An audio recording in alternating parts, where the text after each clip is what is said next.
ಎಷ್ಟು ಚೆನ್ನಾಗಿ ಇಟ್ಕೊಂತೀವಿ ಕಾಫಿನ. ನಂಗೆ ಚಿಕ್ಕ ಲೋಟ ಕೊಟ್ಬಿಟ್ಟು ಅವ್ರು ದೊಡ್ಡ ಲೋಟದಲ್ಲಿ ಕುಡಿತಾರೆ. ಚಿಯರ್ಸ್. ಚಿಯರ್ಸ್ ಎಲ್ಲ ನಾನು ಅಳತೆ ಮಾಡ್ತಿರೋದು. ಇಡೀ ವಿಡಿಯೋ ಮಾಡ್ತಿದ್ಯಾ? ತರ್ಲೆ ಅಳತೆ ಮಾಡು. ನೋಡಿ ನೋಡಿ ಎಷ್ಟು ದೊಡ್ಡದು ಇದ್ದೆ ಬೇಡ, ಕಣ್ಣಾಗ್ಬೇಡ, ಎಲ್ಲದಕ್ಕೂ ದೃಷ್ಟಿ ಆಗುತ್ತೆ.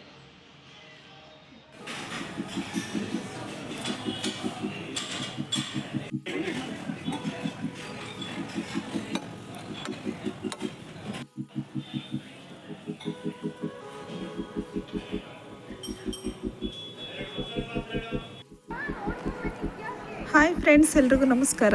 ಇವತ್ತು ನಾವು ನಮ್ಮ ಮನೆ ದೇವ್ರು ಹೊರಟಿದ್ದೀವಿ. ಮೈಸೂರಿನಲ್ಲಿರೋ ಸಬ್ಬರ್ ಬಸ್ ಸ್ಟ್ಯಾಂಡಿಂದ ನಮ್ಮ ಜರ್ನಿ ಸ್ಟಾರ್ಟ್ ಆಗಿದೆ. ಫಸ್ಟ್ ಇವಾಗ ನಾವು ಹೊರಟಿರೋದು ಹೊಳೆನರಸೀಪುರಕ್ಕೆ. ಹೊಳೆನರಸೀಪುರದ ರೂಟಿಂದ ನಾವು ಹೋಗ್ತಾ ಇದ್ದೀವಿ. ಸ್ವಲ್ಪ ಕೆಲಸ ಮುಗಿಸ್ಕೊಂಡು ಹಾಗೇನೆ ನಮ್ಮ ಮನೆ ದೇವ್ರಿಗೆ ಹೋಗ್ತಾ ಇದ್ದೀವಿ. ಬಸ್ ಇವಾಗ ಕರೆಕ್ಟಾಗಿ 12 ಗಂಟೆಗೆ ಹೊರಟಿದೆ. ನೋಡಬೇಕು ಎಷ್ಟೊತ್ತಿಗೆ ರೀಚ್ ಆಗುತ್ತೆ ಅಂತ ಹೇಳಿ. ಮೈಸೂರಿಂದ ಹೊಳೆನರಸೀಪುರ ಸುಮಾರು 80 ಕಿಲೋಮೀಟ್ರಷ್ಟು ಡಿಸ್ಟೆನ್ಸ್ ಇದೆ. ಅಲ್ಲಿಗೆ ರೀಚ್ ಆಗೋದಕ್ಕೆ ಸುಮಾರು 1.25 ಗಂಟೆ ಟೈಮ್ ಆದರೂ ಬೇಕು. ಇವ್ರು ಎಷ್ಟೊತ್ತಿಗೆ ಹೋಗ್ತಾರೆ ಅಂತ ನೋಡಬೇಕು.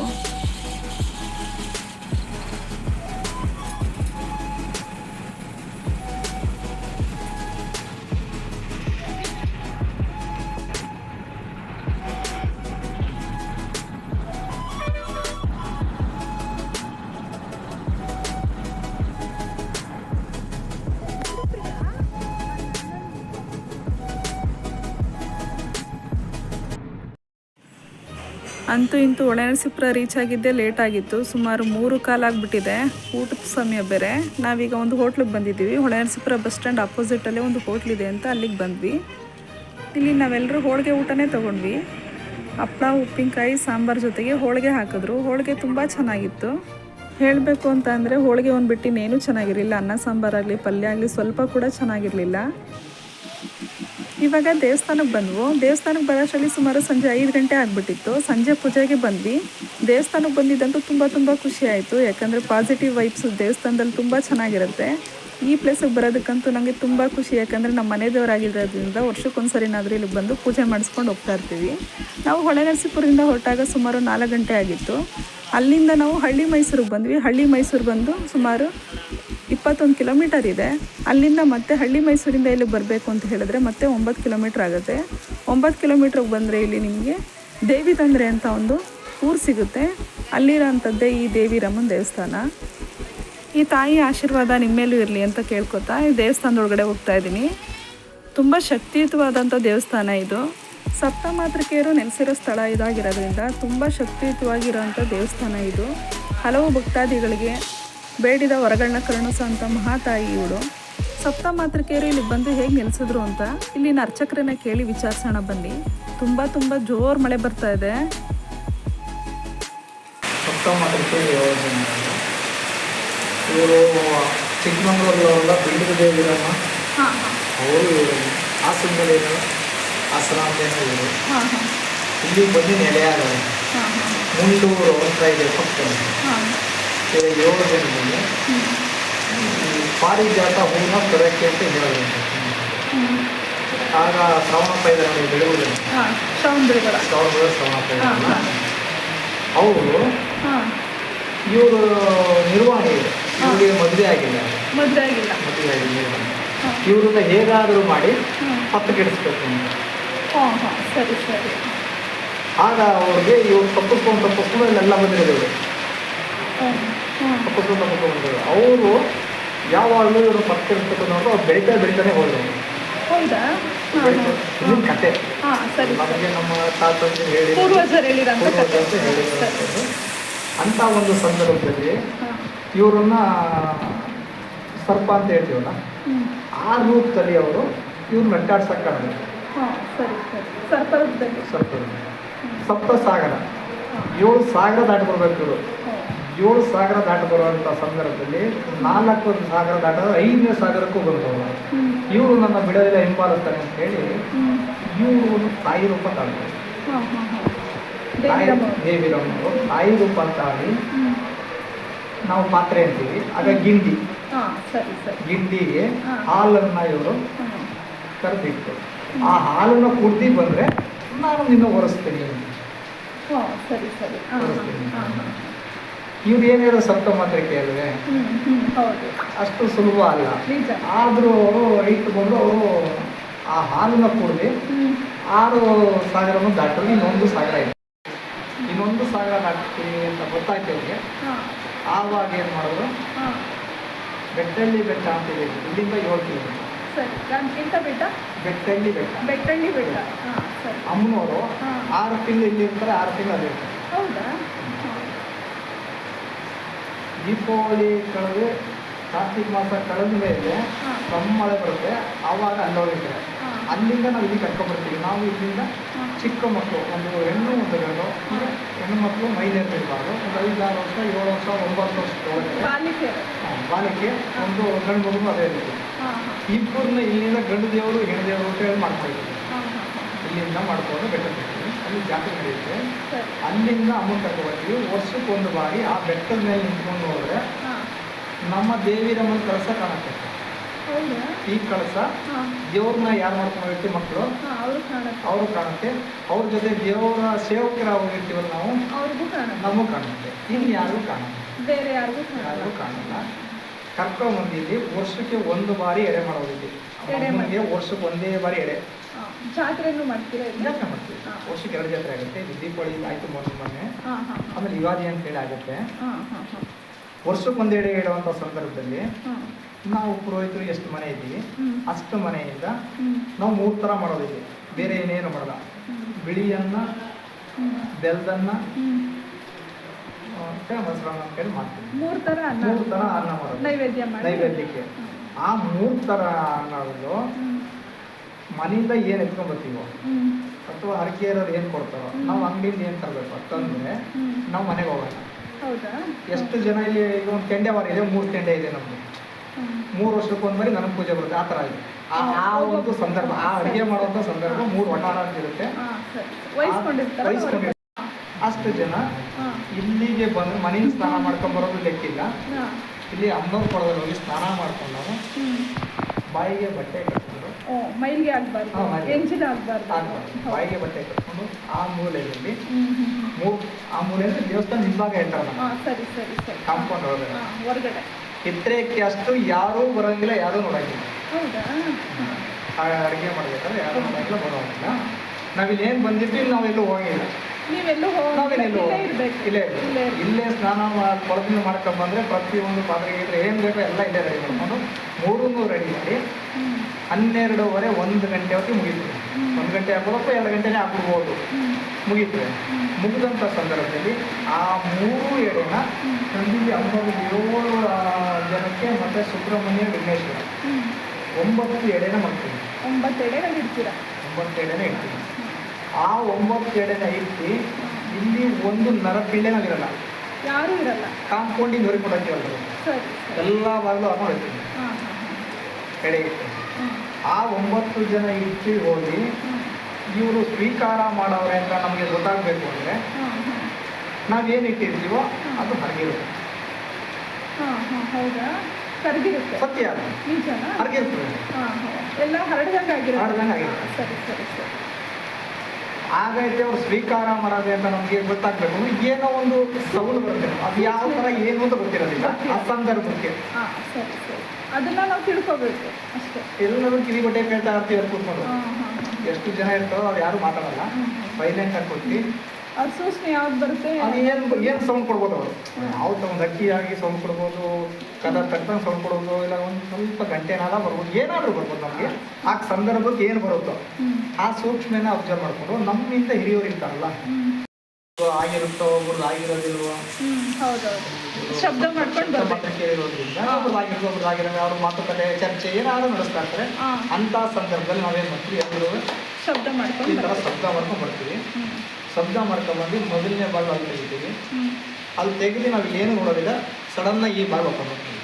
ಇದನ್ನೇ ತಕ್ಷಣಕ್ಕೆ ಇದನ್ನೇ ಓಪನ್ ಮಾಡ್ತೀರಾ? ಇಲ್ಲಿ ನೋಡಂಗಿಲ್ಲ, ಇಲ್ಲಿ ನೀವು ನೋಡಲ್ಲ. ಸಡನ್ ನಾವು ಏನು ಒಬ್ಸರ್ವ್ ಮಾಡೋದಿಲ್ಲ, ಏನು ಮಾಡಲ್ಲ. ಏನೋ ಮಾಡಲ್ಲ. ಒಟ್ಟು ಒಬ್ರು ಬರೋಕ್ಕೆ ಭಯ, ಹಾಂ ಒಬ್ಬ ಒಂದು ಗುಂಪು ಬಂದಿವಿ. ಹಾಂ ಸರಿ ನಾವೇನು ಅಡುಗೆ ಮಾಡ್ತಾರೆ ಅಷ್ಟು ಗುಂಪು ಬಂದು ಬಂದು ಎಂಟ್ರಿ ಆಯ್ತೀವಿ, ಸೌಂಡ್ ಮಾಡ್ಕೊಂಡು ಬಂದು ಅದಕ್ಕೆ ಇರ್ತೀವಿ. ಬಂದು ಈ ಬಾಗಿಲು ಓಪನ್ ಮಾಡ್ತೀವಿ. ಈ ಬಾಗಿಲು ಓಪನ್ ಮಾಡಿದ್ಮೇಲೆ ಎಲ್ಲರೂ ಕೈ ಮುಟ್ಕೊಂಡು ನೋಡ್ತೀವಿ. ಆಗ ನಮ್ಮಲ್ಲಿ ಅರಿವು ಆಗಿದೆ. ಅರಿವು ಆದಮೇಲೆ ಅದನ್ನ ತಗೊಂಡು ಅಲ್ಲಿ ಇಟ್ಕೊಂಡು ಎಲ್ಲಕ್ಕೂ ಬೆರೆಸ್ತೀವಿ. ಪ್ರಸಾದನ ಈ ಪ್ರಸಾದನ ಅಲ್ಲಿ ಮಾಡಿರೋಂಥ ಅಡುಗೆಗಳು 3 ಏನಿರುತ್ತೋ 3 ಡಬ್ಬಿಲಿ ಬೆರೆಸ್ತೀವಿ. ಬೆರೆಸಾದ್ಮೇಲೆ ನಾವು ಇರೋಷ್ಟು ಜನ ಅದನ್ನ ಸ್ವೀಕಾರ ಮಾಡ್ತೀವಿ. ಇನ್ನು ಬೇರೆ ಯಾರಿಗೂ ಕೊಡಲ್ಲ. ನೀವು ಎಷ್ಟು ಜನ ಇರ್ತೀರೋ ಅಷ್ಟು ಜನ ನೀವು ಇಲ್ಲಿ ಎಷ್ಟಾರು ಇರ್ಬೋದು. ಅದರ ಎಡೆ ಆದ್ಮೇಲೆ ನೀವು 1000 ಜನ ಬರ್ಬೋದು ಇಲ್ಲಿಗೆ. ಆಮೇಲೆ ಬರ್ಬೋದು. ಸ್ವೀಕಾರ ಮಾಡ್ತೀವಿ. ಸ್ವೀಕಾರ ಮಾಡಿದ ನಂತರ ಅದನ್ನ ನಾವು ಒಂದು ಆಟೋ ಕರ್ಕೊಂಡು ಆಟೋದಲ್ಲಿ ಇಟ್ಕೊಂಡು ನಮ್ಮ ಪುರೋಹಿತರ ಕುಟುಂಬಗಳು ಎಷ್ಟಿದಾವೋ ಅಷ್ಟಕ್ಕೂ ಹಂಚ್ತೀರಾ. ಬೆಳಿಗ್ಗೆ 6 ಗಂಟೆ ಒಳಗೆ ಹಂಚಬೇಕು. ಸೂರ್ಯೋದಯ ಮೇಲೆ ಹಂಚಂಗಿಲ್ಲ. ಹೌದಾ? ಹಂಚ್ತೀವಿ. ಬಟ್ ಇದ್ರೇಕೆ ಎಷ್ಟು ಹಂಚಲ್ಲ. ಬರೀ ಲಿಂಗಾಯತರುಗಳು ಮಾತ್ರನಾ? ನೀವು ಏನಾದರೂ ಅಕ್ಕಿ ಹೊತ್ಕೊಂಡಿರ್ತೀರಾ, ನನಗೆ ಬೇಕು ಪ್ರಸಾದ ಅಂತ ಕೇಳ್ತೀರಾ. ಸರಿ, ಅಂತವರಿಗೆ ನಿಮಗೆ ನಾನು 500 ಆಗಿದ್ದೀನಿ. ನೀವು ಕೊಡ್ತೀರಾ ಅವಾಗ? ನಿಮಗೆ ನಾನು 500 ಆಗಿದ್ದೀನಿ. ನೀವು ಬಂದು ಕೇಳ್ತೀರಾ ನನಗೆ ಪ್ರಸಾದ ಆಗಿದೆ. ನಾನು ನಿಮಗೆ ಒಂದು ಎಡೆ ಅಂತ ಸಪ್ರೇಟ್ ತಗೋಬೇಕು. ಅವರು ಒಂದೊಂದೇ ಎಡೆ ಕೊಡೋದು. ನಮಗೆ 3 ಥರನೂ ಒಂದೊಂದು ಎಡೆ ಕೊಡ್ತಾರೆ. ಹೌದು. ನಾನು ನಿಮ್ಗೆ ಬೇಕು ಅಂದರೆ ಇನ್ನೊಂದು ಎಡೆ ಎಕ್ಸ್ಟ್ರಾ ಬೇಕು, ನನ್ನಲ್ಲಿ ಭಕ್ತರವ್ರ ಅಥವಾ ನಮ್ಮ ಹೆಂಡ್ರವ್ರೆ ಇನ್ನೊಬ್ರವ್ರೆ ಅಂತ ಕೇಳ್ತೀವಿ. ಕೇಳಿದಾಗ ಒಂದು ಎಡೆನ 3 ಥರದನ್ನು ಒಂದು ಎಡೆನ ಕೊಡ್ತಾರೆ. ಅದನ್ನು ಸ್ವೀಕಾರ ಮಾಡ್ತಾರೆ. ಇದು ಒಂದು ಸತ್ಯ ಮಹಿಮೆ. ಎರಡನೇದು ಏನು ಅಂದರೆ ಇಲ್ಲಿ ತಾಯಿ ಹಿಂದೆ ಕೊಟ್ಟಿರೋಂಥ ವಾಗ್ದಾನ. ನನ್ನ ಭಕ್ತ ಯಾರಾದರೂ ಬರ್ಬೋದು, ಎಲ್ಲಿಂದಾದ್ರೂ ಬರ್ಬೋದು. ನನ್ನನ್ನು ಆರಾಧಿಸುವಂಥ ಪುರೋಹಿತ ಯಾರವನೇ ಅವನ ವಾಗ್ದಾನ ಮುಂದಾಗಿರ್ಲಿ, ನನ್ನ ವಾಗ್ದಾನ ಹಿಂದಾಗಿರ್ಲಿ ಅಂತ ಅವರು ಬೈಕೆ. ನನಗೇನು ಇಲ್ಲಿ ಗೊತ್ತಿಲ್ಲ, ನಿಮ್ಮ ಜೊತೆ ಮಾತಾಡ್ತಾ ಇದ್ದೀನಿ. ಅವ್ಳು ಏನು ನುಡಿಸ್ತಾಳೋ ಅದು ನುಡಿತಾ ಇದ್ದೀನಿ ಅಷ್ಟೇ. ನಾನು ಇಲ್ಲಿರೋವರೆಗೆ ಮಾತ್ರ ನಾನಾಗಿರ್ತೀನಿ. ಗದ್ದಿ ಹತ್ತಿದ್ರೆ ಅವಳು ಹೇಳ್ದಂಗೆ ನಾನು ಕೇಳೋದು. ಆ ಗದ್ದಿ ಹತ್ತಂದ್ರೆ ಅವಳು ಏನು ದೃಷ್ಟಿ ಕೊಡ್ತಾಳೆ ಅದನ್ನೇ ಹೇಳೋದು. ಅದಕ್ಕೆ ತಾಯಿ ಹೇಳಿರೋದು, ನನ್ನ ಆರಾಧಿಸುವಂಥ ಒಂದು ವಾಗ್ದಾನ ಮುಂದಾಗಿರಲಿ, ನನ್ನ ವಾಗ್ದಾನ ಹಿಂದಾಗಿರಲಿ. ಈಗ ಯಾವುದೇ ದೇವಸ್ಥಾನಕ್ಕೆ ಹೋದ್ರೆ ಇಲ್ಲಿ 1000 ಜನ ಬಂದು ಹೂ ಕೇಳಬೇಕು ಅಂದರೆ ಹೂವು ಎಲ್ಲೂ ಕೇಳ್ಸಕ್ಕಿಲ್ಲ. ಬೆಳಗ್ಗೆ ಏನು ಮೊದಲನೇ ಪೂಜೆ ಇರುತ್ತೆ ಅವಾಗ ಯಾರದೇ ಹೂ ಕೇಳಬೇಕು, ಏನು ಕೋರಿಕೆ ಕೇಳ್ಕೊಡಿ ಅಂತಾರೆ ಅಷ್ಟೇ. ಆದರೆ ಇಲ್ಲಿ ನಾವೇನು ಮಾಡ್ತೀವಿ, ನೀವು ಎಲ್ಲಿಂದ ಬಂದಿರ್ತೀರಿ, ದೂರದಿಂದ ಬಂದಿರ್ತೀನಿ, ನೀವೇನೋ ಒಂದು ಅಕ್ಕಿ ಹೊತ್ಕೊಂಡು ಬಂದಿರ್ತೀರಿ, ನಾನು ಒಂದು ಕೆಲಸ ಮಾಡಬೇಕು, ನಾನು ಒಂದು ಬೋರ್ ಕೊರಿಸ್ಬೇಕು, ಜಮೀನು ತಗೋಬೇಕು, ಮನೆ ತಗೋಬೇಕು, ಹಸು ತಗೋಬೇಕು, ಏನೋ ಒಂದು ನಿಮ್ಮ ಬೈಕೆ ಇಲ್ಲಿ ಬಂದು ನನಗೆ ಅವನ ಪ್ರಸಾದ ಆಗಬೇಕು, ನನಗೆ ಹೂ ಆಗಬೇಕು, ಕೇಳಿಸಿ ಅಂತ ಕೇಳ್ತೀರಾ. ಟೈಮಿಂಗ್ಸ್ ಇಲ್ಲ, ನಿಮ್ಗೆ ಬಂದಿರ್ತೀರಾ. ಅದರಿಂದ ನಾನೇನು ಮಾಡ್ತೀನಿ, ನಿಮ್ಮನ್ನು ಸಲೀಸಾಗಿ ಕೇಳಿಸ್ತೀನಿ. ಆದರೆ ಆ ತಾಯಿ ಅನುಗ್ರಹ ಅವಳು ಮೊದಲೇ ಮಾತು ಕೊಟ್ಟವಳೆ, ನನ್ನನ್ನು ಆರಾಧಿಸೋ ಮಾತು ಮುಂದಾಗಲಿ, ನನ್ನ ಮಾತು ಹಿಂದಾಗಲಿ ಅಂತ.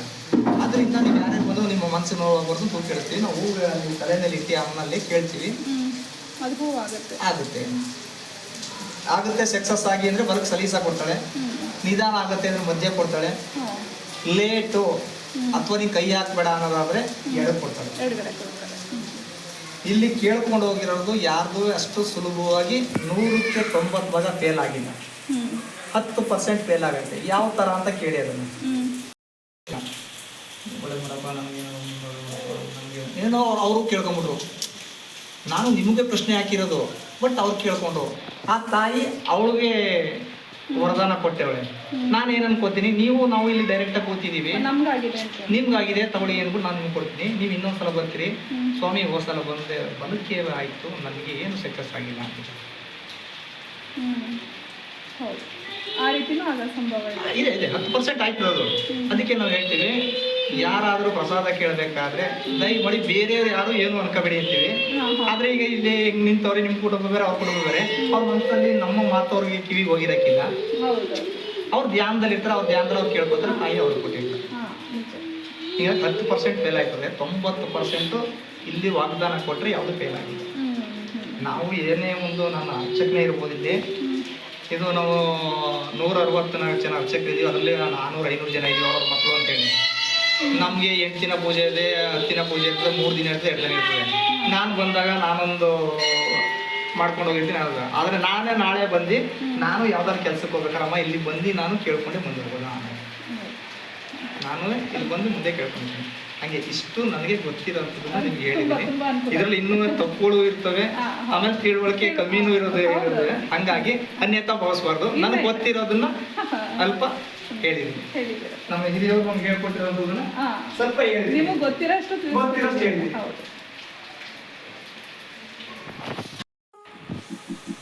ಸಪ್ತ ಮಾತೃಕೆಯರು ಇಲ್ಲಿಗೆ ಬಂದು ಹೇಗೆ ನೆಲೆಸಿದ್ರು ಅಂತ ಹೇಳಿ ಅರ್ಚಕರು ಅವ್ರಿಗೆ ಗೊತ್ತಿರೋ ಅಷ್ಟು ವಿಚಾರಗಳನ್ನ ನಮ್ಮ ಜೊತೆ ಹಂಚ್ಕೊಂಡ್ರು. ತುಂಬ ಖುಷಿಯಾಯಿತು. ಮಧ್ಯದಲ್ಲಿರೋವಂಥ ದೇವಿನೇ ದೇವಿರಮ್ಮ. ದೇವಸ್ಥಾನಕ್ಕೆ ಬಂದು ತುಂಬ ಖುಷಿಯಾಯಿತು. ಮನಸ್ಸಿಗೆ ಆನಂದ, ಏನೋ ಒಂಥರ ಖುಷಿ ಅಂತ ಅನ್ನಿಸ್ತು.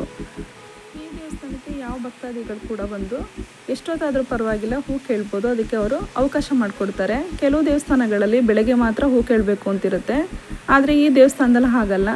ಬರೋ ಭಕ್ತಾದಿಗಳು ದೂರದಿಂದ ಬರ್ತಾರೆ ಅಂತ ಹೇಳಿ ಅವ್ರು ಯಾವ ಟೈಮ್ಗಾದರೂ ಪರವಾಗಿಲ್ಲ ಇಲ್ಲಿ ಹೂ ಕೇಳೋದಕ್ಕೆ ಅವಕಾಶ ಮಾಡಿಕೊಡ್ತಾರೆ.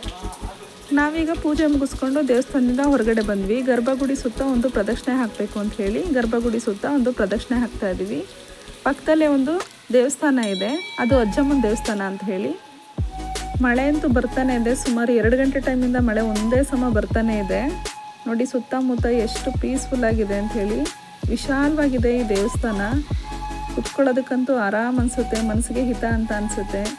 ಅದರಲ್ಲೂ ಯಾವುದೇ ದೇವಸ್ಥಾನಕ್ಕೆ ಬಂದ್ರೂ ಕೂಡ ಮನಸ್ಸಿಗೆ ತುಂಬ ಖುಷಿ ಅಂತ ಅನಿಸುತ್ತೆ. ಪಾಸಿಟಿವ್ ವೈಬ್ಸು ಜಾಸ್ತಿ ಇರೋದ್ರಿಂದ ಸ್ವಲ್ಪ ಹೊತ್ತು ಕೂತು ಹೋಗಬೇಕು ಅನ್ನೋದು ಪ್ರತಿಯೊಬ್ಬರಿಗೂ ಇರುತ್ತೆ. ಹಾಗಾಗಿ ಇಲ್ಲಿಗೆ ಬಂದು ತಾಯಿ ದೇವ್ರ ದರ್ಶನ ಮಾಡಿಕೊಂಡು ಸ್ವಲ್ಪ ಹೊತ್ತು ಕೂತು ಹೋದರೆ ತುಂಬ ಖುಷಿಯಾಗುತ್ತೆ. ದೇವಿ ಪಕ್ಕದಲ್ಲೇ ಎಡಭಾಗದಲ್ಲೇ ಮತ್ತಿನ್ನೊಂದು ದೇವಸ್ಥಾನ ಇದೆ, ಅದು ವೀರಭದ್ರೇಶ್ವರ ದೇವಸ್ಥಾನ ಅಂತ ಹೇಳಿ. ಅಲ್ಲೂ ಹೋಗಿ ನಾವು ನಮಸ್ಕಾರ ಮಾಡ್ಕೊಂಡು ಬಂದ್ವಿ. ಇವತ್ತಂತೂ ನನಗೆ ತುಂಬ ಖುಷಿ ಆಯಿತು. ಯಾಕಂದರೆ ನಾವು ಇವತ್ತು ದೇವಸ್ಥಾನಕ್ಕೆ ಬಂದ್ವಿ, ಹಾಗೆ ನಮ್ಮ ಮನೆ ದೇವ್ರುಗಳಿಗೆಲ್ಲ ಪೂಜೆ ಮಾಡಿಸ್ಕೊಂಡು ಹೋಗ್ತಾ ಇದ್ದೀವಿ ಅಂತ ತುಂಬ ಖುಷಿ ಆಯಿತು. ಯಾರೇ ಆಗಲಿ ಅವ್ರವ್ರ ಮನೆ ದೇವರು ಅಂತ ಇರುತ್ತೆ. ಪ್ರತಿಯೊಬ್ಬರಿಗೂ ಅವ್ರವ್ರ ಮನೆ ದೇವ್ರುಗಳಂತಿರುತ್ತೆ. ಫಸ್ಟು ಪೂಜೆ ಕೂಡ ಮನೆ ದೇವ್ರಿಗೆ ಆಗಬೇಕು, ಆಮೇಲೆ ಬೇರೆ ದೇವ್ರುಗಳನ್ನೇ ಪೂಜೆ ಮಾಡಬೇಕು ಅಂತಿರುತ್ತೆ. ಯಾಕಂದರೆ ಮನೆ ದೇವ್ರನ್ನ ನೆನೆಸ್ದೇ ಇದ್ದರೆ ಕಷ್ಟ ಅಂತ ಹೇಳ್ತಾರೆ. ಹಾಗಾಗಿ ಮೊದಲನೇ ಪೂಜೆ ಕೂಡ ನಮ್ಮ ಮನೆ ದೇವ್ರುಗಳಿಗೆ ಆಗಬೇಕು. ವರ್ಷಕ್ಕೊಂದ್ಸರಿನಾದ್ರೂ ಕೂಡ ನಮಗೆ ಅನುಕೂಲ ಮಾಡಿಕೊಂಡು ಅವಾಗವಾಗ ನಮ್ಮ ಮನೆ ದೇವ್ರುಗಳಿಗೆ ಹೋದರೆ ನಮ್ಮ ಕುಟುಂಬಕ್ಕೆ ತುಂಬ ಒಳ್ಳೆಯದಾಗುತ್ತೆ. ದೇವ್ರ ದರ್ಶನ ಮಾಡಿ ಅಲ್ಲಿ ಪೂಜೆ ಮಾಡಿಸ್ಕೊಂಡು ಬಂದರೆ ಪಾಸಿಟಿವ್ ವೈಬ್ಸ್ ಕೂಡ ಇರುತ್ತೆ, ಮನೆಗೆ ಒಳ್ಳೆಯದಾಗುತ್ತೆ, ದೇವರ ಆಶೀರ್ವಾದ ಕೂಡ ನಮ್ಮ ಮೇಲಿರುತ್ತೆ ಅಂತ ನನ್ನ ನಂಬಿಕೆ. ಈ ಸ್ಥಳ ಮೈಸೂರು ಜಿಲ್ಲೆಗೆ ಸಂಬಂಧಪಟ್ಟಿದ್ದು. ಮೈಸೂರು ರೂಟಿಂದ ಬರೋರಾದರೆ ನೀವು KR ನಗರ ಮಿರ್ಲೆ ಸಾಲಿಗ್ರಾಮ ಈ ರೂಟಿಂದ ಬರ್ಬೋದು. ದೇವಿ ತಂದ್ರೆ ಅಂತ ಸಿಗುತ್ತೆ. ಹಾಗೆಯೇ ಹಾಸನ ಕಡೆಯಿಂದ ಬರೋರಾದರೆ ಹಾಸನ ಬಿಟ್ಟು ಹೊಳೆನರಸೀಪುರ, ಹಳ್ಳಿ, ಮೈಸೂರು, ಆಮೇಲೆ ದೇವಿ ತಂದ್ರೆ ಸಿಗುತ್ತೆ.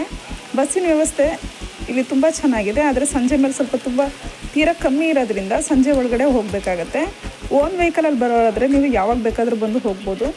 ರೂಟು ತುಂಬ ಚೆನ್ನಾಗಿದೆ. ಇಲ್ಲಿನ ರಸ್ತೆಗಳು ಕೂಡ ಪರವಾಗಿಲ್ಲ, ಚೆನ್ನಾಗೇ ಇದೆ. ಹಾಗೇನು ಕಂಡ ಮಾಡೋಂಗೇನಿಲ್ಲ. ರಸ್ತೆಗಳು ಕೂಡ ತುಂಬ ಚೆನ್ನಾಗಿದೆ ಈ ಕಡೆ. ನಾವು ಇವಾಗ ಪೂಜೆ ಮುಗಿಸ್ಕೊಂಡು ಊರಿಗೆ ಹೊರಟಿದ್ದೀವಿ. ಇಲ್ಲಿಂದ ವಾಕಬಲ್ ಡಿಸ್ಟೆನ್ಸು ಬಸ್ ಸ್ಟ್ಯಾಂಡ್ ಇದೆ.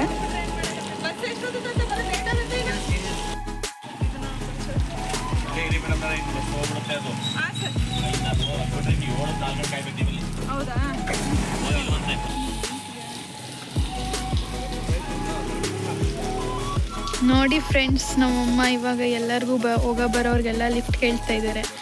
ನಿಮ್ಮ ಅಭಿಪ್ರಾಯ ಏನಿದೆ ಹೇಳಿ ಮನೋರೆ. ಬಸ್ ಬೇರೆ ಮಿಸ್ ಆಗಿ ಏನು ಮಾಡೋದು ಈಗ ಮನೋರೆ?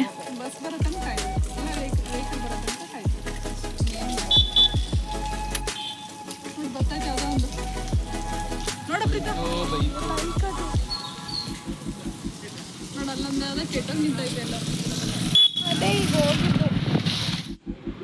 ಇಲ್ಲಿ ಕೂದಲುಗಿಂತ ಹೆಚ್ಚಾಗಿ ಮೂನೆ ಹಿಂಗಾದ್ರೂ ಸಿಕ್ಸ್ಕೊಳ್ಳಿ. ಅದೆಲ್ಲ ಬಾಡೋಗಿದ್ದಿಲ್ಲ, ತಪ್ಪಿಬಿಡಿ. ಹಾಂ ಸರ್.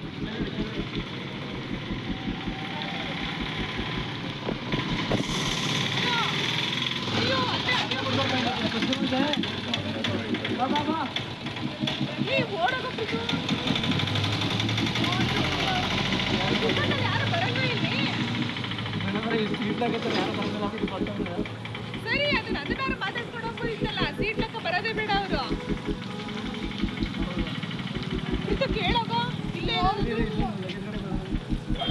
ಬಸ್ ಮಿಸ್ ಆಗಿ 1/4 ಗಂಟೆ ಆಯಿತು. ಜಸ್ಟ್ ಅವಾಗ ತಾನೇ ಬಸ್ ಮಿಸ್ ಆಗಿಬಿಟ್ಟಿದೆ. ಏನು ಮಾಡೋದಂತ ಗೊತ್ತಾಗ್ತಾ ಇಲ್ಲ. ಇಲ್ಲಿ ಯಾವ ವೆಹಿಕಲ್ಗಳು ಕೂಡ ನಿಲ್ಲಿಸ್ತಾ ಇಲ್ಲ. ಏನು ಮಾಡೋದಂತ ಗೊತ್ತಾಗ್ತಾ ಇಲ್ಲ.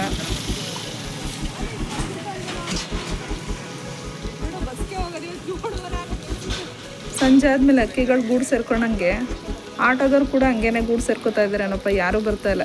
ಬೇಜಾರಾಗ್ತಾ ಇದೆ.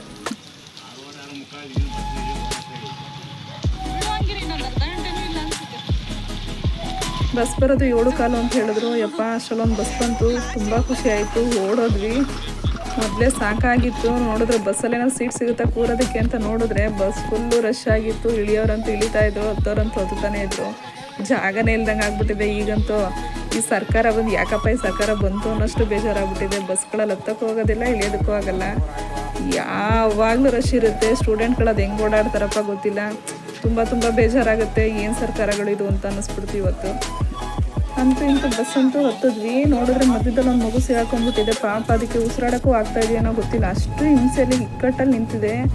ಜನ ಅಂತೂ ಸಖತ್ ಅಂದ್ರೆ ತುಂಬ ರಶ್ ಇದೆ. ಒಳ್ಳೆ ಜಾತ್ರೆ ಇದ್ದಂಗಿದೆ ಅಪ್ಪ ಬಸ್ಸು. ನಾವಂತೂ ಇದೇ ಫಸ್ಟು ನಾವು ಫ್ರೀ ಬಸ್ಸಲ್ಲಿ ಓಡಾಡ್ತಾ ಇರೋದು. ತುಂಬ ಬೇಜಾರಾಯಿತು.